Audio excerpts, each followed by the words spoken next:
So why get all worried about the peril of Jews in Israel? There's no real reason for us to be concerned. That was 2002. And yes, in America, we are lucky. But we are only lucky if we cut ourselves off from any fellow feeling for the not-so-lucky Jews who are right now under the gun, so to speak. Now, even more so in 2007. So, what a selfish definition of luck that was. No, it is no longer taboo to speak of it, to think about a second Holocaust. And many of you, I wonder how many of you have read Israeli historian Benny Morris's recent essay in the Jerusalem Post called "The Next Holocaust Will Be Different." Have any of you read it? Oh, yeah. Yeah. Very powerful, disturbing essay. Not all will agree with him, but it is no longer sacrilegious, let us say, to envision in detail a way it will happen, which is both terrible testimony to the state of things, yet in some ways, I think, a far more healthy response than what I came to think of as second Holocaust denial, the response of the literary editor of the New Republic and people like Tony Judt.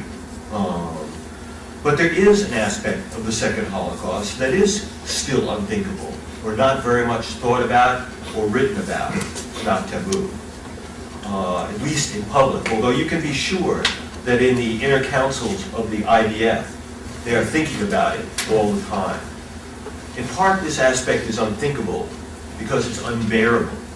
Unbearable because it begins by envisioning that a second Holocaust has happened, that a nuclear device or some other chemical weapon of mass destruction, some sort, has gone off in the midst of the Jewish state, and addresses the questions that the survivors in charge, in whatever bunkers remain, will have to face the day after a second Holocaust. And the day after that, one of those questions being the question of retaliation, its utility and justice. And this is where I'd be interested afterward, after I finish in hearing from you. Retaliation, is that justice or vengeance? Retaliation, how to decide who, where, how extensive. Retaliation even when the source of nuclear devastation is not known for sure. The result of a device smuggled in by a shadowy independent terrorist group that bought the bomb from Al-Qaeda, from the A.Q. Khan nuclear supermarket, from North Korea.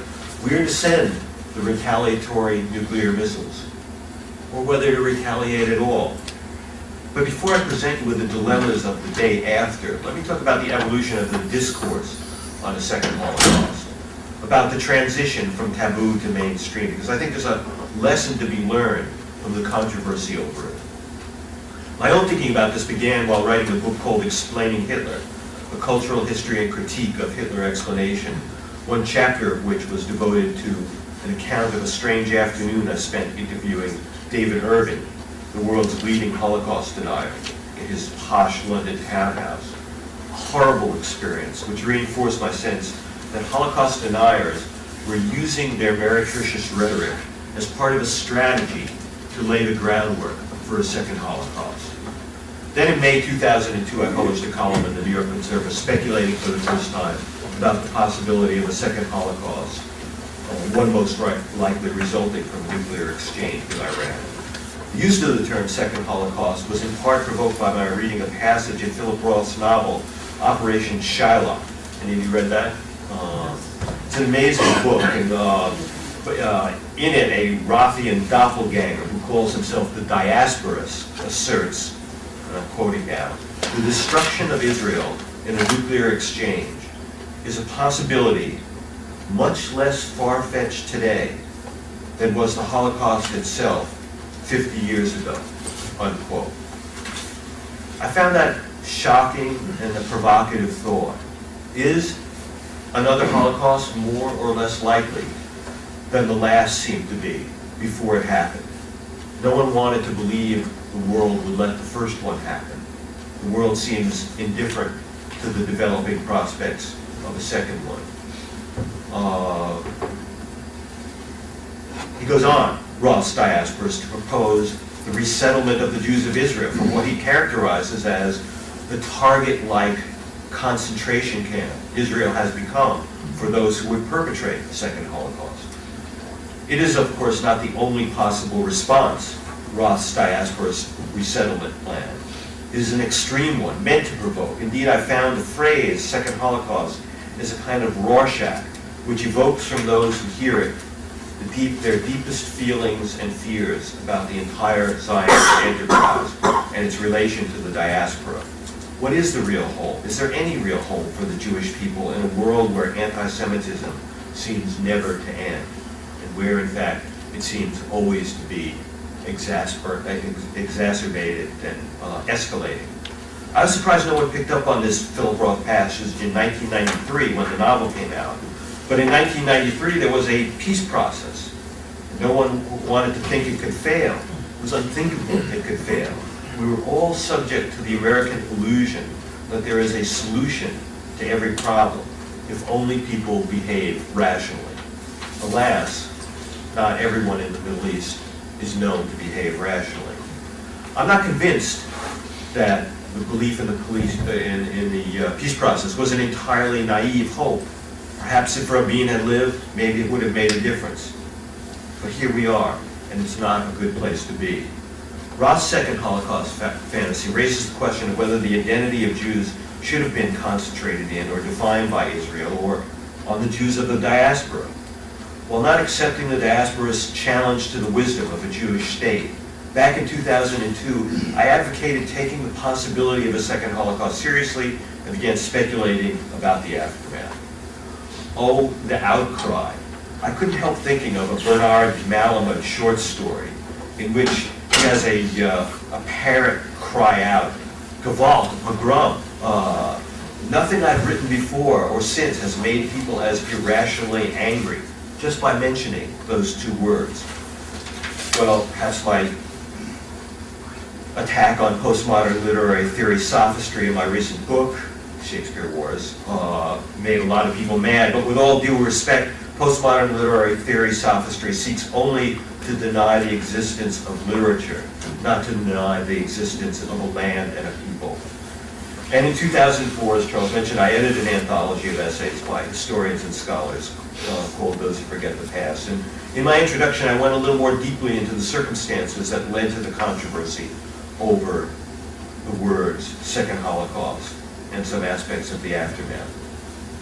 The context then was the Second Intifada, an incessant suicide bombing, but it wasn't the threat from Palestinian terror that led me to use the taboo phrase. It was reading Roth in the light of a chilling speech by Iranian Ayatollah Hashemi Rafsanjani, a man who is now described in the media as a moderate or a moderate conservative, as opposed to the real genocidal radicals, such as the current Iranian president. And yet, in his 2001 address, Rafsanjani said something more radical than Ahmadinejad's wipe Israel off the map. And by the way, a word on that, wipe Israel off the map. You know, it's been disputed. A lot of people have said it's been mistranslated. It's only meant as euphemistically, or it's only meant as a metaphor. It's meant as a wipe the political boundaries of Israel off the map and replace it with Tony Jute's binational state. I think we can probably all agree that wipe Israel off the map was, that we know what Ahmadinejad meant when he said it, however much those who don't wish to look carefully at things want to take it. But in any case, let us leave Ahmadinejad and Tony Jute and the binational state behind. For all we know, they are both sincere believers in a Panglossian kumbaya version of Jews and Palestinians living side by side. Instead, let us return to Hashemi Rafsanjani, who said something more explicit, more specific, non-metaphorical. He said that Iran would not shrink from a nuclear exchange with Israel because in such an exchange, it would take only one bomb to destroy Israel. One bomb, and these are Rafsanjani's words, it would be, quote, nothing left on the ground in Israel. Israel and the Jews therein would be destroyed, while, Rafsanjani said, Iran would suffer only, quote, damages, unquote, from an Israeli retaliation. Heavy damages. Millions dead, perhaps. But Israel would be gone forever, and there would be more than 1 billion Muslims left. Many of them, alas, who would welcome the death of the Jewish state, and even the Jews within it. Don't take my word for it. Read the translation of radical Islamic media, what they're saying in the mosques and Islamic media in the, most of you are probably familiar with the Middle East Media Research Institute and its translations of what's being actually said in the Arab world. It's chilling. But nothing left on the ground is one of the milder things. You could call it rhetoric, although who are we kidding? But what it did, in conjunction with the growing cult of suicide bombing martyrdom, was cast doubt on what the literary editor of the New Republic called Israel's magnificent deterrent, that is, its nuclear retaliatory arsenal. If a state or a terrorist group was willing to suffer the death or martyrdom of massive retaliation from Israel in order to destroy Israel, then Israel in effect no longer had a deterrent, or rather Israel would have to reconsider, reconfigure, or vastly expand its retaliatory threat, with still no guarantee that it would be sufficient. There was another factor which cast doubt on Israel's nuclear deterrent: non-state terrorism. Terrorism without a return address. A dirty nuclear bomb, chemical weapon, any kind of bomb smuggled into Israel by a non-state terrorist front group, content to die in the process. Who do you retaliate against in a case like that? Everyone? Anyone? What do you do? And so a second Holocaust cannot be deterred with the degree of confidence that Cold War deterrence offered America. Not that that was an extremely high confidence factor, and I think we escaped luckily with our lives. Deterring those who seek suicidal martyrdom is a far more difficult problem.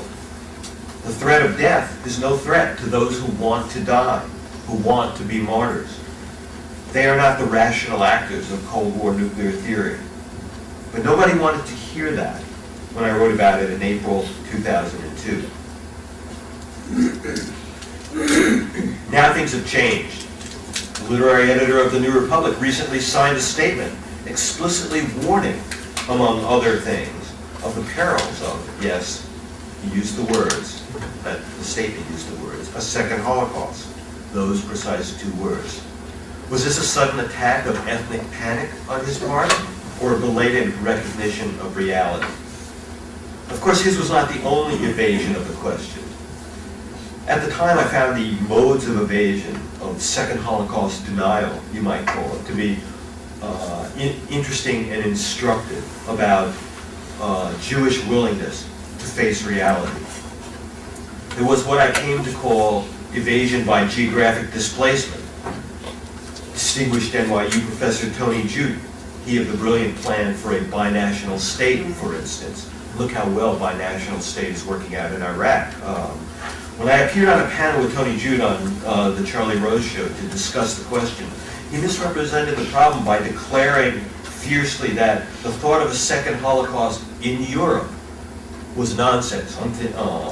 For a scholar to engage in such shamefully disingenuous discourse is, alas, not uncommon, but particularly repellent coming from that quarter, since Professor Judt was soon to disclose his own plan for wiping Israel off the map, his binational state. And since he has subsequently called the state of Israel an anachronism. And then there was the not very bright New York Times columnist who was so confused or fearful, he wrote that I was talking about a second Holocaust in America. And then when I called him up to complain about this, he said, well, even if there were a Holocaust via nuclear weapon in Israel, it wouldn't really be a Holocaust, because a Holocaust involved rounding up people. And the nuclear weapon wouldn't, it would kill as many Jews, but it wouldn't have the rounding up. So this was his way of avoiding the question. It was as if these three grown men were so overwhelmed by a childish fear, dare I say panic, at facing the possibility, they had to deploy their own versions of denial, displace it to somewhere else, to Europe, to America, to cloud cuckoo land. They didn't have to fear it that way. This was second Holocaust denial. I was reminded of their willed blindness recently when a photograph appeared of the current Israeli defense minister gazing sagely into binoculars at the Lebanese border. Have you all seen that photo? Are you aware of this? Gazing through binoculars which have lens caps on them. I think a similar process, alas, has gone on with facing the reality of what the Jewish state is threatened with. I think it's time to remove the lens caps. It's not easier to stare into this particular possible future, across the border into that kind of horrid realm. It's not a pretty sight, but I wonder if we can afford not to look. Iran will soon have nuclear weapons. Pakistan already does, and Pakistan is probably one bullet away from becoming a nuclear-armed al-Qaeda state. North Korea will soon have them for sale. Loose nukes from the former Soviet Union are already on the market. Read the new edition of Graham Allison's Nuclear Terrorism. Read it and weep. Increasingly in mosques and media throughout the Middle East, thanks to the tireless translators of memory, we know that a certain strain of radical Islam preaches as a religious duty the extirpation of the Jewish state, and some, as in the Hamas Charter, the extermination of the Jews. There are 1.5 billion Muslims in the world, 5 or 6 million Jews in Israel. What do you think the odds are that Israel will not be wiped off the map, pushed into the sea, however one expresses it, in the next half century? But you're not allowed to say that. Already, psychological terror is causing many in Israel to leave. And can you imagine living in a state where you and your children are constantly threatened, no longer not just by suicide bombs, but by, you know, a repellent madman who constantly makes threats of nuclear terrorism. Alas, we are imprisoned by the American dogma of optimism. All problems must and will have a solution. But maybe this one won't. I think we have to face that possibility. Here's how Benny Morris, the Israeli historian, described it in a piece in the Jerusalem Post. And it was no coincidence, I think, that he published this piece shortly after the Iranian Holocaust Deniers conference. There's a connection between Holocaust deniers' rhetoric and the idea of a second Holocaust, which I will get to in a moment. But first, let's listen to Benny Morris. He said, "The second Holocaust will not be like the first. The Nazis, of course, industrialized mass murder, but still the perpetrators had one-on-one contact with the victims. They may have dehumanized them over months and years of appalling debasement before the actual killing, but still they were in eye and ear contact, sometimes in tactile contact with their victims. The second Holocaust," Benny Morris goes on to say, "will be quite different. One bright morning in 5 or 10 years, perhaps during a regional crisis, perhaps out of the blue, a day or a year or 5 years after Iran's acquisition of the bomb, the mullahs will convene in secret session under a portrait of the steely-eyed Ayatollah Khomeini and give President Mahmoud Ahmadinejad the go-ahead.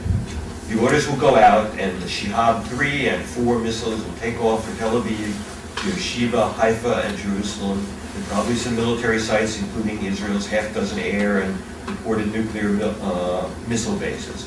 Some of the Shihabs will be nuclear tips, perhaps even with multiple warheads. Others will be dupes to draw attention away from anti-missile batteries. With a country the size and shape of Israel, probably 4 or 5 hits will suffice. No more. No more Israel. 1 million or more Israelis in the greater Tel Aviv, Haifa, and Jerusalem areas will die immediately. Millions will be seriously irradiated.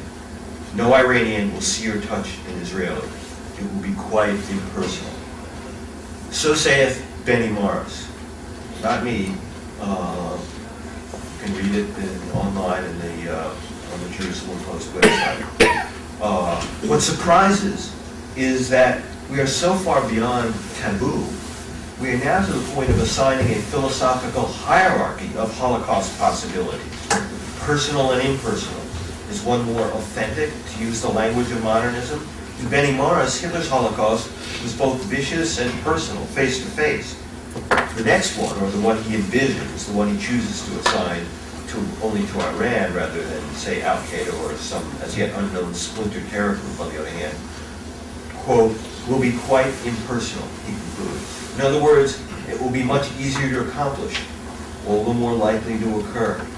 The banality of impersonality, you might say. As I say, it was no accident that Morris published this in the aftermath of the Tehran Holocaust Deniers conference. It crystallized the way the rhetorical strategy of Holocaust denial had been enlisted in laying the groundwork for a second Holocaust. It's a scenario I began thinking about after the Iranian Holocaust Deniers conference demonstrated the link between denial of the first and preparation for the second. A word about the evolution of the rhetoric of Holocaust denial. As someone who studied it with fascination ever since that encounter with David Irving and a subsequent discussion with the philosopher Beryl Lang on whether Holocaust denial is a new step in the evolution of the history of evil. Lang said no, he thought Heidegger's Holocaust indifference was worse.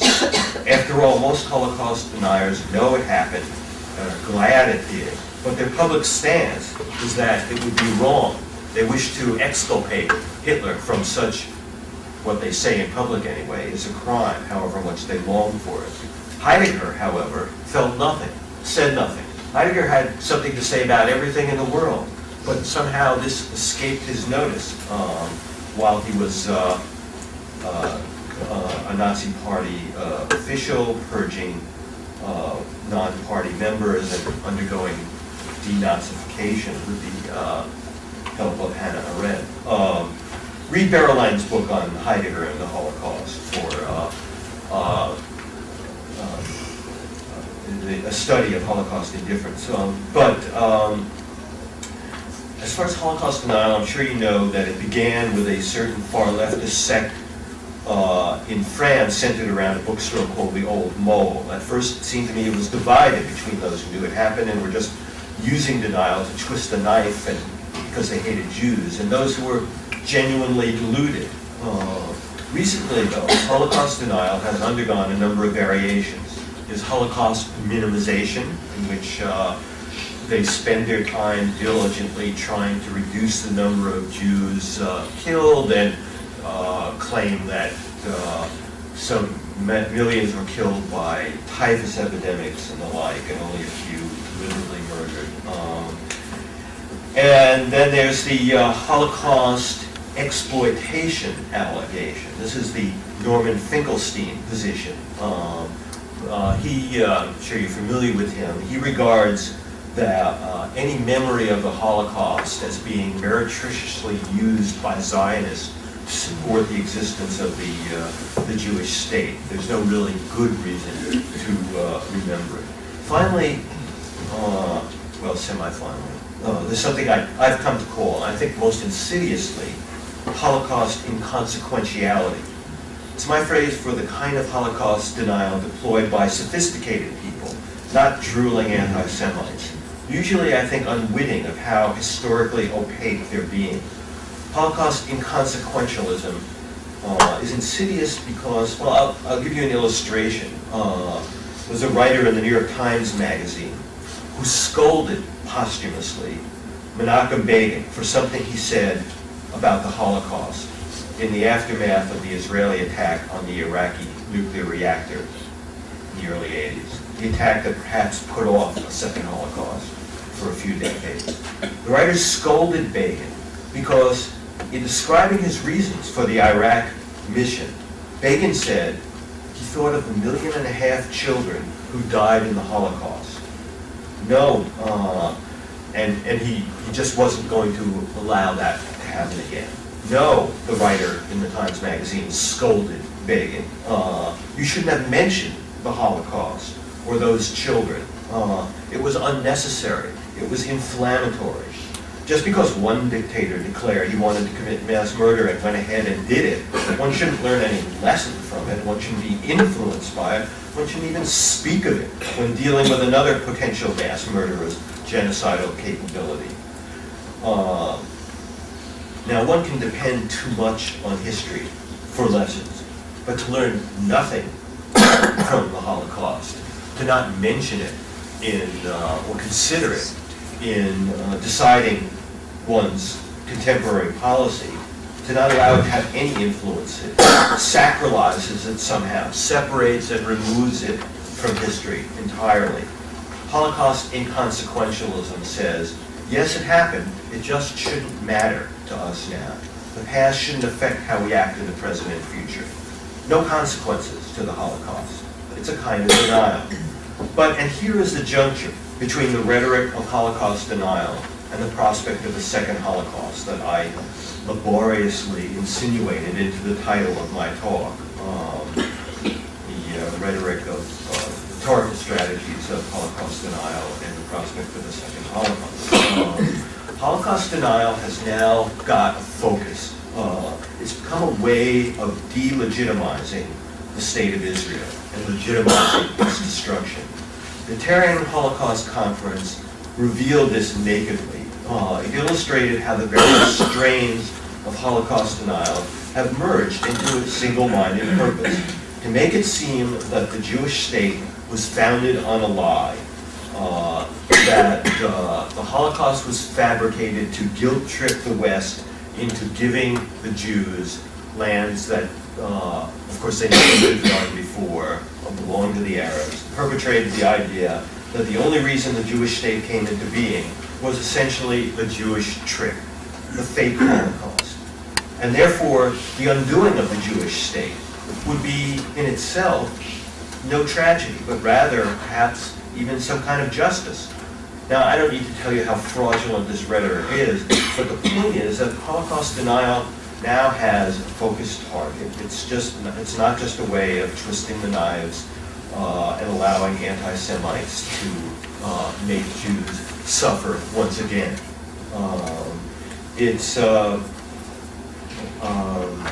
It has a deliberate purpose, and that's why it was no coincidence that it was held in Tehran and now has the enabling empowerment of a powerful, soon-to-be nuclear state. But why its persistence, Holocaust denial, and its appeal?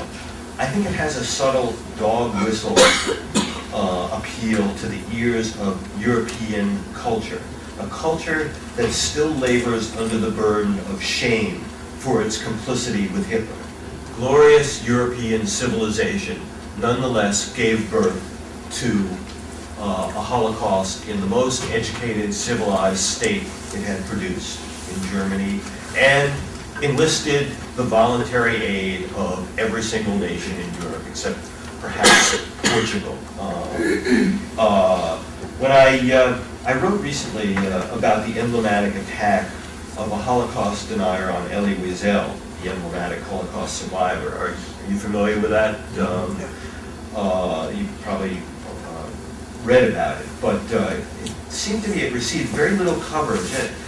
But nonetheless, it suggested to me, it symbolized the way Holocaust survivors are an unwanted reminder of a past the West would like to deny, even if they, most of them anyway, know that they can. When I spoke to George Steiner on this question, he said that the Hitler's Holocaust removed the safety net. What he meant was the safety net beneath which our appraisal of the depths of human nature, a stopping point. After the Holocaust, there was no safety net. There was no bottom to the depths of human nature that he revealed. We don't want to, or people in the West don't want to acknowledge this. And I think you can see this in the half-hearted efforts of the world community to stop Iran from getting nuclear weapons, which they constantly are threatening the state of Israel with. So these half-hearted efforts, I think, may have a darker side than mere ineptness and weakness. But let me turn now to what I think will be the most controversial aspect of my talk, and the one that I'd be interested in hearing your reaction to. Question of the day after. What if the haters and the Holocaust deniers and the Hashemi Rafsanjanis and the Ahmadinejads and the Al-Qaeda people get their way?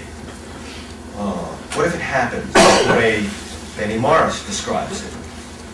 Then the answer, I suppose, so some might want to dispute me, and I'd like to hear your voices if so, the question is relatively easy. Nuclear retaliation against Iran. Or is it easy?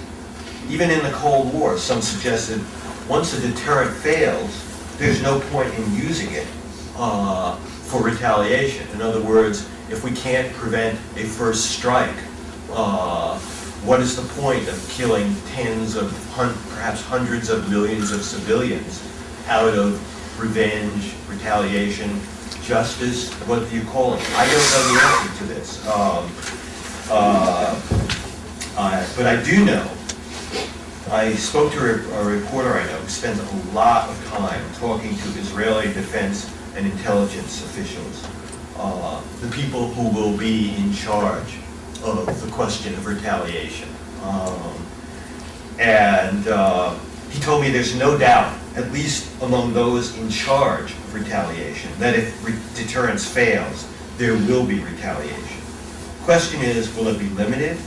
Will it become, or will it become known as, become what is known as the Samson option, bringing the entire Middle East, perhaps setting the entire world aflame? He also suggested there was no way a surprise attack could destroy Israel's deterrent power. He gave me the example of the way the Isaiah scroll in the shrine of the book was protected, well, initially anyway, was put in a kind of well that was designed in a case of emergency to retract far beneath the ground in a hardened site protected by yards of layers of armored steel plates strong enough to withstand a nuclear blast. If they're going to do that for the Isaiah scroll, he says, they'll do that for their nuclear retaliatory rockets. And then there are the 3 Dolphin 800 class submarines, which the Israelis bought from the Germans, yes, the Germans, in the late 90s, which are now or will soon be equipped with nuclear weapons, submarine-launched ballistic missiles. And submarines are the deterrent of last resort because there is no way of reliably finding and destroying them in a first strike. But what if a second Holocaust is not the result of a nation-state attack, but of a smuggled-in nuke by some shadowy terrorist group? Then who or what is there to retaliate against? Would retaliation in itself, the death of tens or more, hundreds of millions of civilians, who knows, perhaps be justified if the deterrent purpose of the, would it be justified if the retaliatory, the deterrent purpose of the retaliatory weapons have failed? This was, again, during the Cold War, much debated. I spent a lot of time studying Cold War nuclear mutual assured deterrent theory, and in nuclear strategic circles, there was always the worry that once a first strike occurred, a president would decide that, well, there's no point in killing tens of millions of civilians. The retaliatory weapons are not pinpoint weapons. They're necessarily city-destroying weapons. It's a terrible choice. Would anything be gained by Israeli massive retaliation? Would it be done to prevent a third Holocaust? Would it be done so that a second Jewish state could be protected? Should there be an attempt to create another Jewish state, or would a second Holocaust be the final argument, in a way, against concentrating Jews in one place? God forbid any of this should happen. But, alas, it could. And yet one senses a new taboo, against speaking about this. I sensed this when I asked 3 scholars at the Jewish Theological Seminary to address this question before I came here to speak to you about it. I wanted to draw upon their wisdom. They were steeped in Jewish lore on revenge, retaliation, justice, the fine differences between them, etc., etc.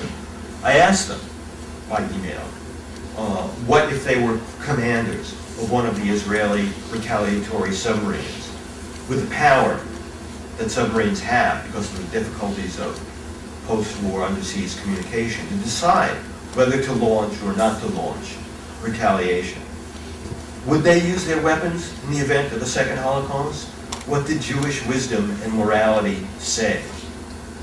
I've been directed to them by someone who said they were experts on the Jewish literature and commentary on questions of revenge and retaliation. You might recognize their names. I promise not to use them. But none of them wanted to touch the question. One of them actually wrote to me in an email that in asking this question, I was actually asking something that was indeed something new under the sun. Those were his words. Something new under the sun. In other words, he was saying nothing in the Jewish past, nothing in Jewish wisdom could cast light on such a horrible decision. Something new under the sun. That's why I was gratified by the invitation to this seminar, so I could ask you about this question, about the day after, about this something new under the sun, about the question of retaliation. I feel it has to be discussed. I mean, I hate to ruin your day by asking you to. I hate to discuss this subject at all, but it seems to me that there's a lack of discussion, that the lens caps are on the binoculars.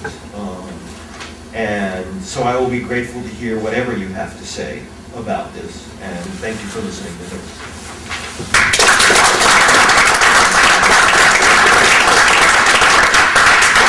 Thank you so much. Does anybody has questions? Yeah. No. Okay, go ahead. And I'll, if you signal to me, I'll keep on this. Thank you for making my day. But you left out something very different, very complex, and that is, instead of retaliation, revenge, the question of preemption, which others have brought up. It's a very good question, and one thing I didn't want to do is to make this talk an argument for preemption, because I think it's inevitably going to be catastrophic for both sides. I don't think it's an answer. It may put off perhaps Iranian nuclear development for some years, but it may accelerate the desire for other non-state terrorists to use nuclear weapons on Israel. I'm not sure what the calculus is, but I feel that maybe I'm wrong. Tell me I'm wrong. I just feel that obviously, if there's a warning that in 24 hours, Iran is going to launch nuclear weapons. Okay, preempt. But do you preempt now? Do you preempt when they know they have nuclear weapons? Do you stop it? Do you cause hundreds of thousands, perhaps millions of casualties by doing so? I don't know. I mean, you've asked a really important question, and I wish I had a good answer for it. I just resisted. I wish you had one too. Yeah. Actually, I would like to ask a question. Yeah. You mentioned, this is sort of taking a small section of what you outlined, that some weapons can be smuggled into Israel. The type of weapons that could be smuggled in, could it really create a Holocaust, or could it really wipe out huge amounts of the population, or could it just in quotations, is just a crazy question in a way, but could it just cause, say, massive damage, but not a Holocaust as such? Well, I think there are a range of things that such weapons can do. You read Graham Allison's Nuclear Terrorism. Yes, a small dirty bomb would only cause tens of thousands of deaths. These bombs are not huge.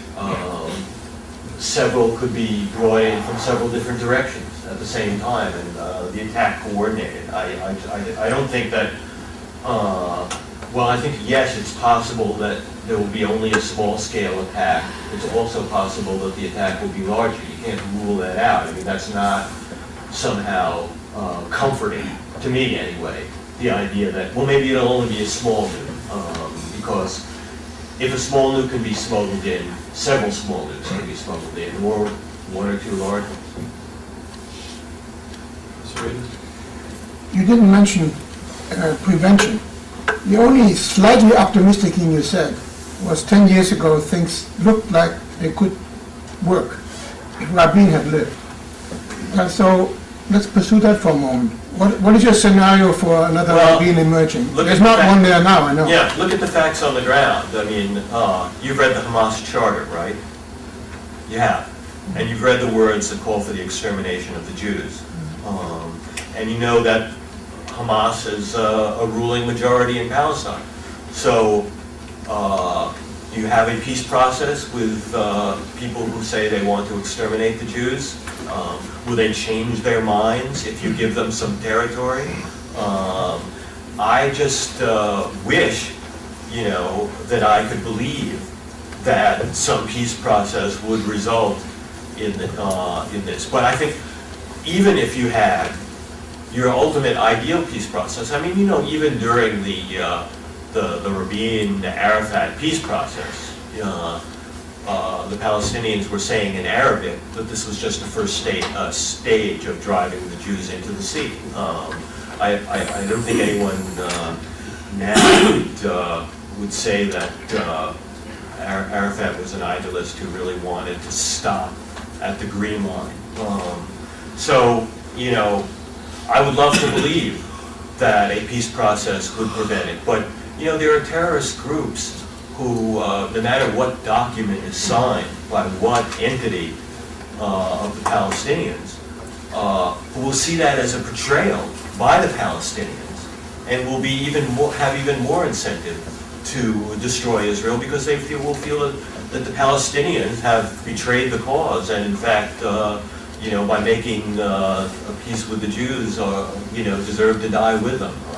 And say, alas, if you read the rhetoric of a certain strain of radical Islamists and their terror group leaders, this is what they say to their people. So, you know, I wish I could be comforted by the idea that a peace process would work, but you know, the Palestinians elected Hamas.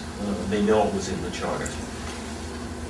So, yeah, just as a footnote, this is a coincidence. Our newsletter tomorrow will come out, and we're printing the Hamas charter for those of you who should read it. Yeah, I think the two main comments about the talk. Preemptive attack doesn't have to be nuclear attack. True. And we learned lately that there are weapons that can penetrate, you know, big bunkers and you know, such facilities.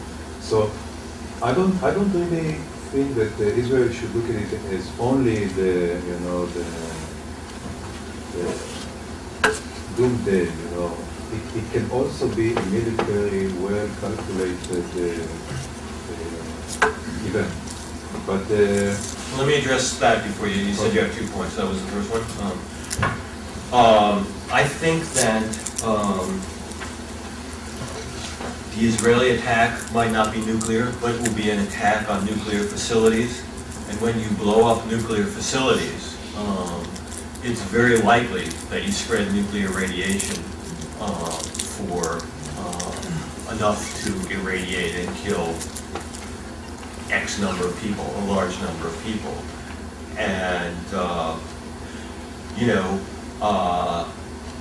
I guess maybe that's the best possible solution, military solution, but I'm not sure that it's going to be something that is going to be a lasting solution, because Pakistan already has the bomb, you know. Musharraf is hanging on by his fingernails, you know. Pakistani intelligence, ISI, is basically Al-Qaeda. You know, Musharraf goes, Al-Qaeda has nuclear weapons. So what are you going to do? Then preemptively attack Pakistan? So anyway, you had a second point? True, and then my other comment actually supports your horrific scenario, because, you know, for many, many years, people had that opinion that the fact that there are holy sites for Muslims in Israel is, in a way, some kind of an insurance policy. Yes. But lately, in the Iraq war, you actually saw that these like holy sites, whatever, it's a very ancient mosque and very, you know, famous mosque. It doesn't really stop anyone. You know, it's a good point, and I always, for a long time, I too sort of hung on to that as an insurance policy. But, you know, talking to reporters who, you know, have spent a lot of time on the ground in Israel and talking with Israeli defense officials, and in a way, what they say is that Al-Qaeda doesn't care about the Palestinians. Al-Qaeda thinks the Palestinians betrayed the Islamic cause by entering into negotiations with the Jews anyway.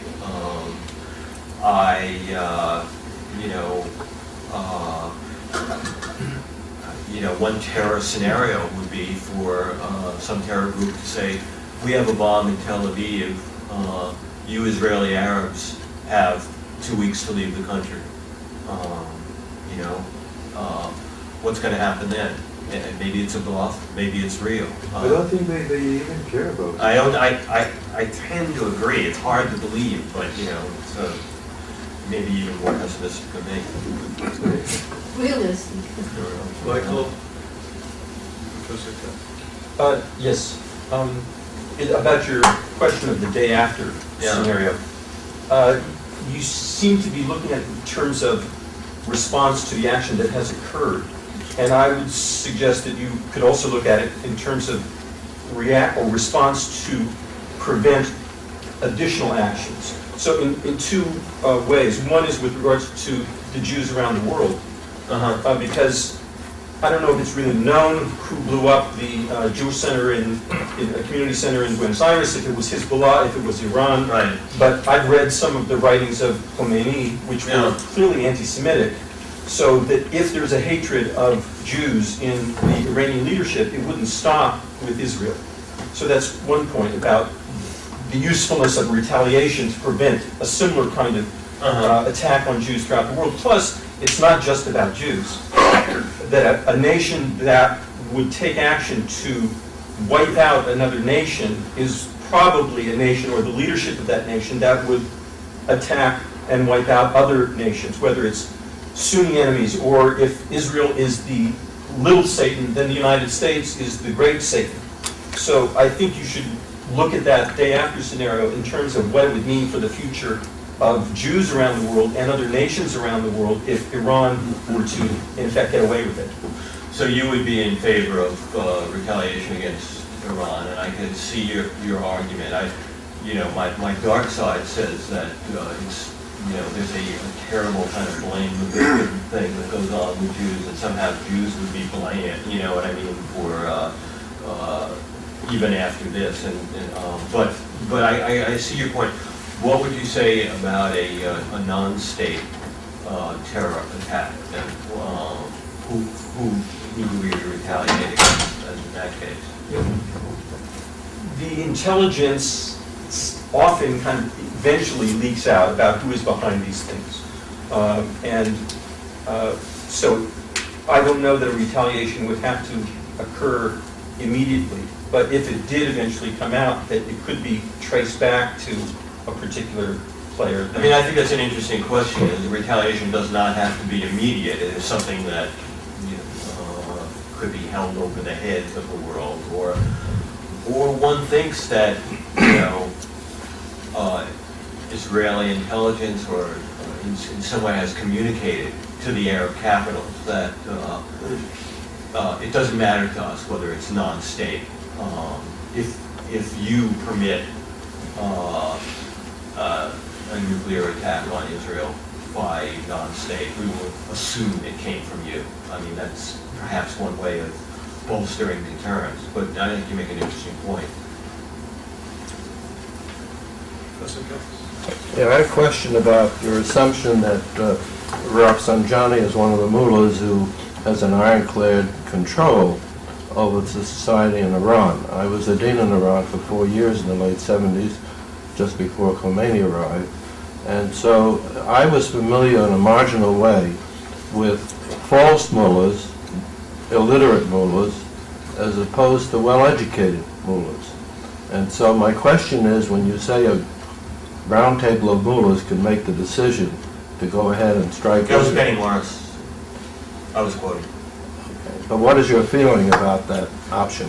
You know, my feeling is that if the survival of Israel depends on our hope that the nice mullahs will prevail over the not-so-nice mullahs, it's not a very powerful confidence-building feeling that, in fact, I think the development of suicide martyrdom, the ideology of suicide martyrdom, does change deterrence. Even if Rafsanjani is not ruling right now, the statement he made calls into question the certainty of deterrence, because in effect it says there are at least some people in Iran who would be willing to sacrifice X number of people in Iran to destroy Israel on behalf of the Muslim world. They would be martyrs, they would go to heaven, et cetera, et cetera. So I think you're absolutely right that, you know, Rafsanjani is not the only mullah, and that the people who think like him are not the only ones who are in charge. But certainly a significant faction thinks that way.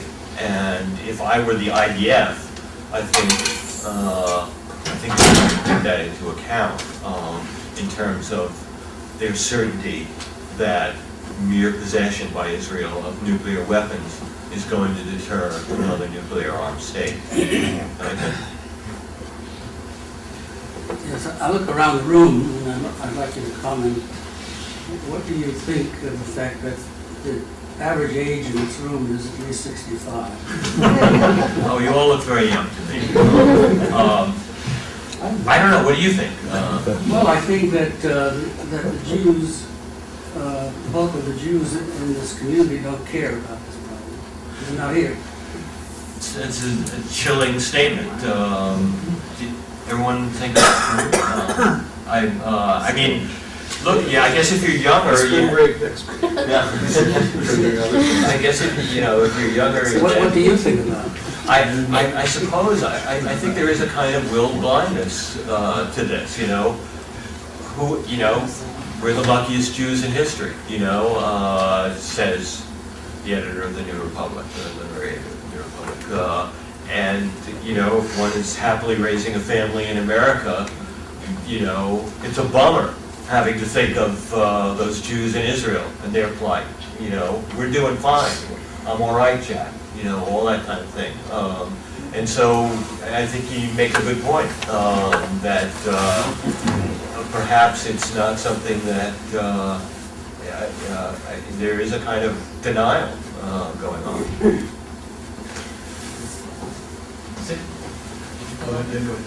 Since I would assume most of the world assumes the certainty of an Israeli counterstrike, would not a discussion of the desirability of a day after counterstrike actually reduce deterrence? It's a very good point. This was, a point that was raised during the Cold War when people questioned mutually assured destruction. And the answer then was, well, maybe it should be more hardwired into it, a Strangelove situation where it didn't depend on a hesitant, trembling finger to press the button, and therefore deterrence would have more credibility, but then you're subject to accident, mistaken signals, et cetera, it could destroy the world by mistake, but, you know, I agree that, it's a factor that's worth considering. On the other hand, to not, well, it's funny, when I brought this up with my friend, the reporter, was like, he's in and out of Mossad offices all the time. He said, you know, don't worry, you know, no one's, they're going to retaliate, you know, you can discuss it all you want, they're going to do it, they're going to take, you know, they've decided, we're not going to go quiet at this time. And it's a sort of, you know, fundamental principle of their worldview. So, I don't know. But the desire to use a Yiddish phrase, beschreien, may not stem from a lack of desire to look at the facts, but from a hard reality of, an appreciation of the realities of the situation. In other words, you're saying, don't discuss the question of retaliation because it will undermine, yeah. I thought of that, and as I said, I put it to my friend and said, don't worry about that, you're not going to undermine it, you know. So I'm not sure what to say in response to that. I feel like intellectually, you know, well, I hate to be held responsible for undermining Israeli deterrence. I don't think I will, but that's why I wanted to talk to these people at the Jewish Theological Seminary and find out, you know, what they thought about killing tens of millions of innocent civilians, you know. Yeah, irrespective of what might happen the day after, since it hasn't happened, the official position and the semi-official position and any rumored position has got to be there will be retaliation. Right. From a game theory point of view. Right. And so, you know, so we don't know what they're going to do, but we can be pretty sure that they're going to say they're going to retaliate, I would think. That's right, yeah. So then we shouldn't discuss it? No, I think it's fine. I think we can even go one step further. If they're going to talk about retaliation, because it's necessary, they perhaps want to fine-tune it a little bit more. Say that again?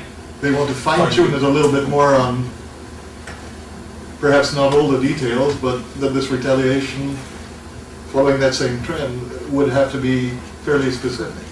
Right, and I think that's why I think, you know, the Rosenbaum statement is important in game theory terms, in that, you know, it requires a certain, maybe, escalation of the retaliatory threat, maybe to include, I mean, I've seen this, and believe me, I don't want to be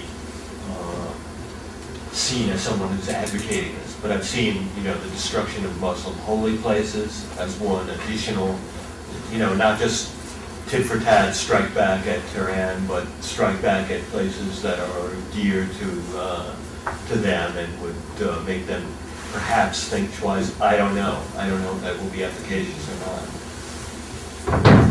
And there seems to be a consensus that the sort of biggest winner of the war in Iraq has been Iran, and that the war has strengthened the worst elements of the mullahs in Iran, partly because it allows them to play more of a nationalist role than they otherwise would have. And without this, there may have been more of a debate in Iran about you know, how pro-Western or anti-Western to be. And first, I'm curious, do you share that view? But second, what does that say to you about the impact of the war in Iraq on the security of Israel?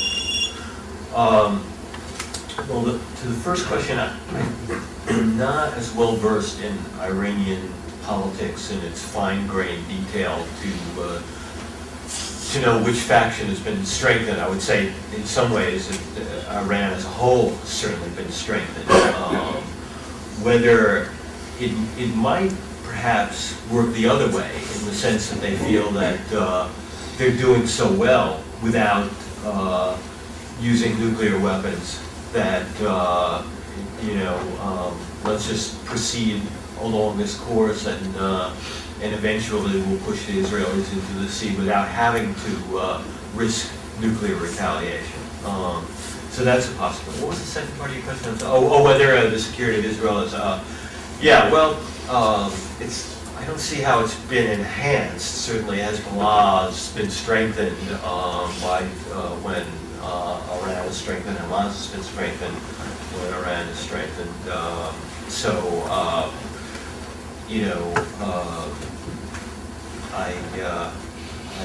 don't see many signs for optimism in that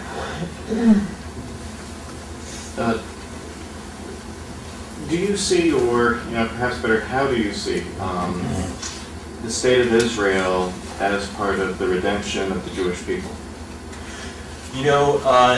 It's interesting. It's a really good question, and I grew up a non-observant Jew. People ask me about this. I say, well, my parents weren't observant, so I'm honoring my father and mother. It's an easy way out, I know. But and I was not, a Zionist particularly.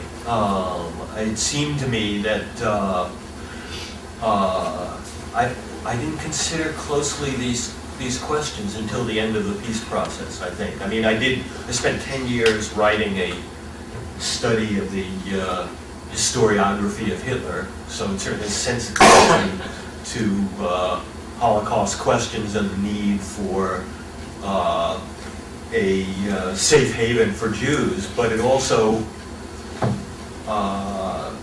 rereading Roth's Operation Shylock in the light of the Second Intifada and the end of the peace process made me question again whether or not concentrating Jews in one spot was not the best idea for the redemption of the Jews, or the saving of the Jews, but made it easier for the enemies of the Jews to finish the job.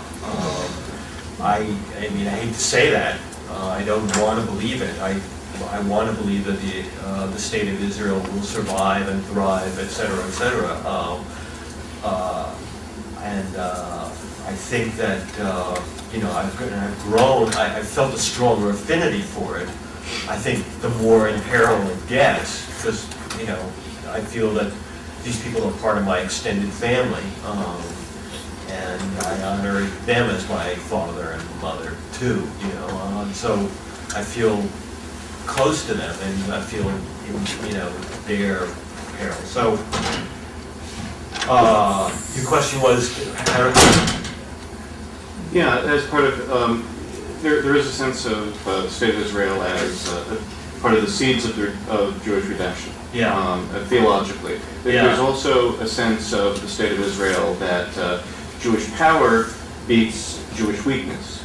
And those two elements sort of dovetail, and obviously, if the state of Israel ultimately leads to the destruction of the Jews, what does that say about all sorts of normative Jewish theology and Jewish understanding? Yeah, in some ways, I don't think it necessarily says anything bad about Jewish theology, about Zionism, about anything. I think it says something bad about the whole human race, and the fact that it tolerates anti-Semitism.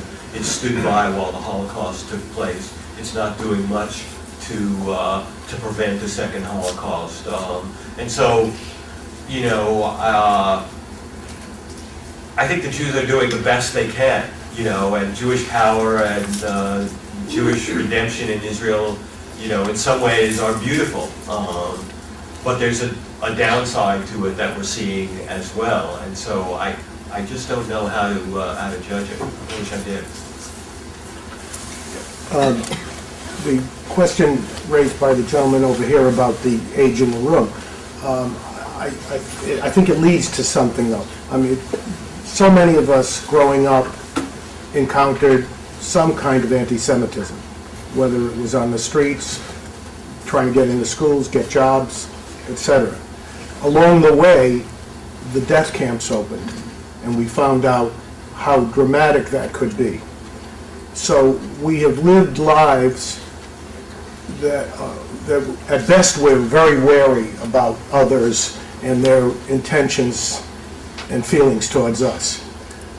Fortunately, the next generation in America has grown up, of Jews I'm talking about, grown up with much less anti-Semitism and maybe not experiencing it at all. Yes. And so some of them would look at this meeting and say, either we're a bunch of old fuddy-duddies frightened of our shadows, or saying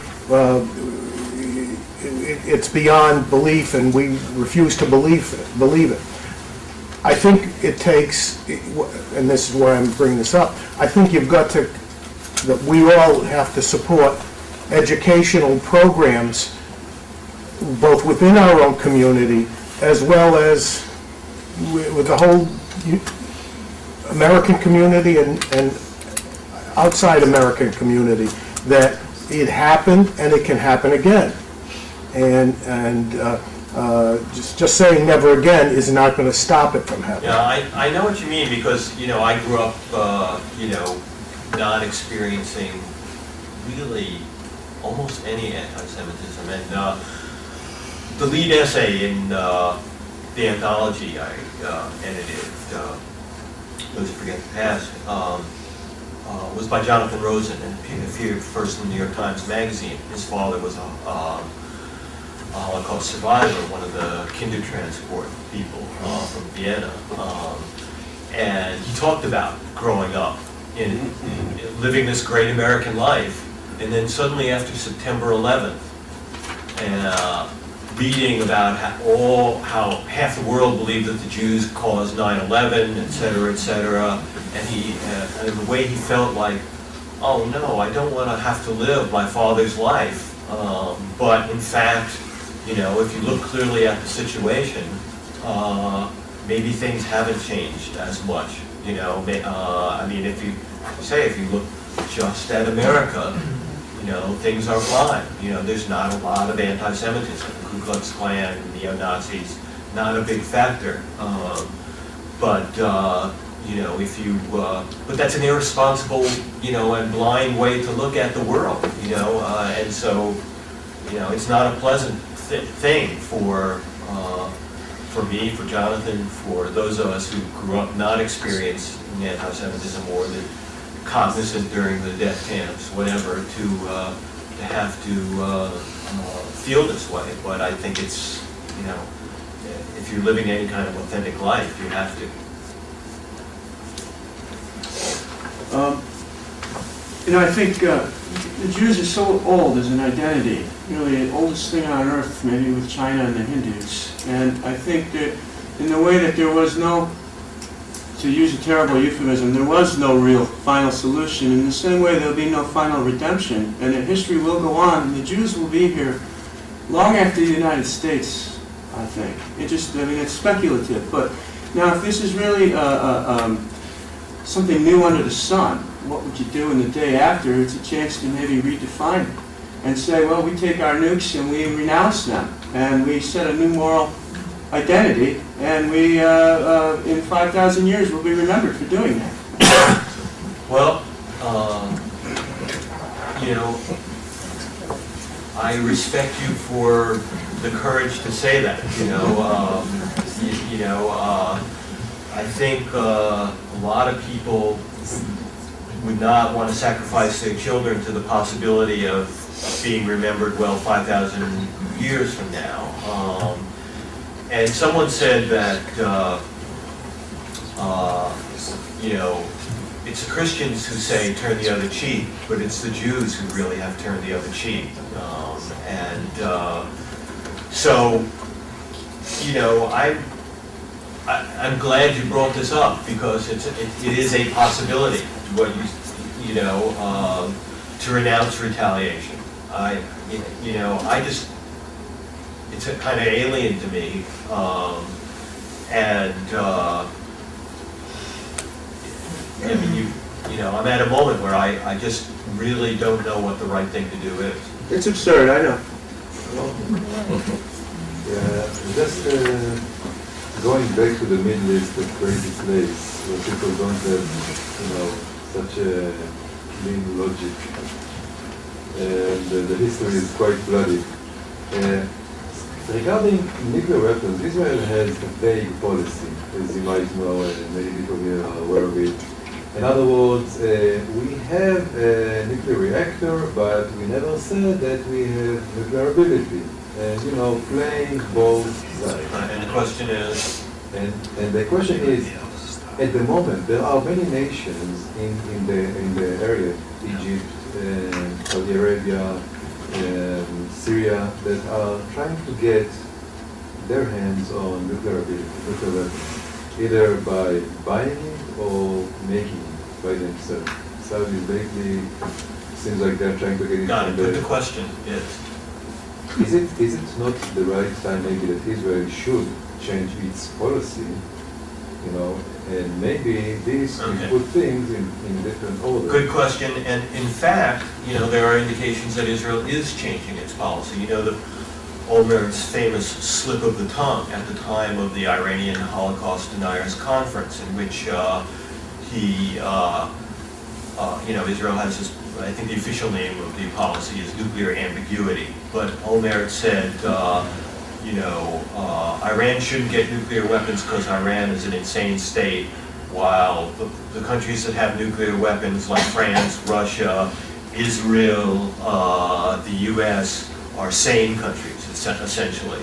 And then there was a big fuss, because it seemed like he was admitting that Israel had nuclear weapons. And the question was this deliberate? And I think it was, actually. I think it was his way of saying to Iran, you know,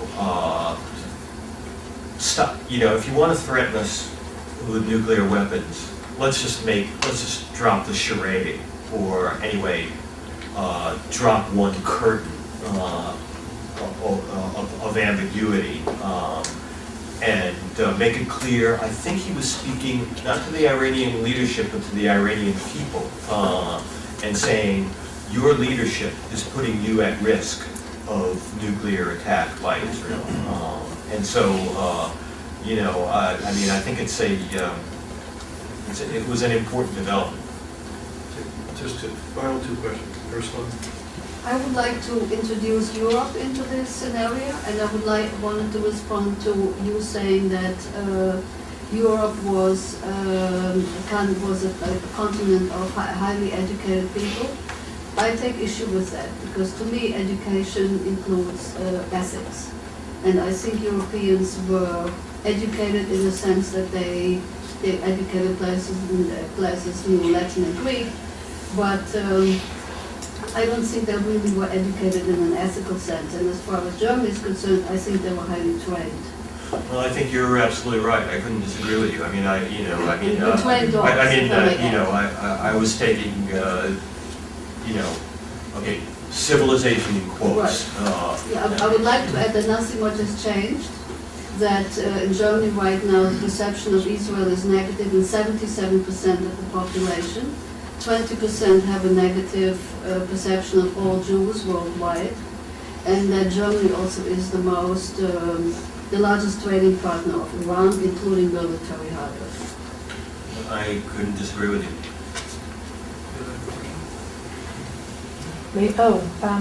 Yeah, one of the things that you mentioned in your book and talked about but haven't really talked about is the role. Speak louder, I'm sorry. One of the things that you talked about in the book but haven't really talked about is the role of the Western media, and I wondered, you know. Yes, I did. I think, alas, the Western media has played a shameful role in the process of delegitimizing the state of Israel through propagating lies like the so-called massacre at Jenin, where words like Auschwitz, comparisons of Israelis to Nazis were thrown around, mass murder when this was totally untrue, proven to be untrue, and yet you still see references to that, and the moral equivalence between, it's shocking sometimes when you will see, I mean, I know a writer I know, is Jewish, you know, I mean, I'm a liberal, he's a liberal, you know, I see him write how the number of civilians killed by Israelis equals or is greater than the number of civilians killed by Palestinians. It's as if the Israelis go out hunting and seeking to kill innocent civilians, when the Palestinians actually do that with suicide bombs. They blow them up in cafes and where families are celebrating Passover, et cetera, et cetera. Civilians, Palestinian civilians killed by Israelis are not killed deliberately because they are Palestinians.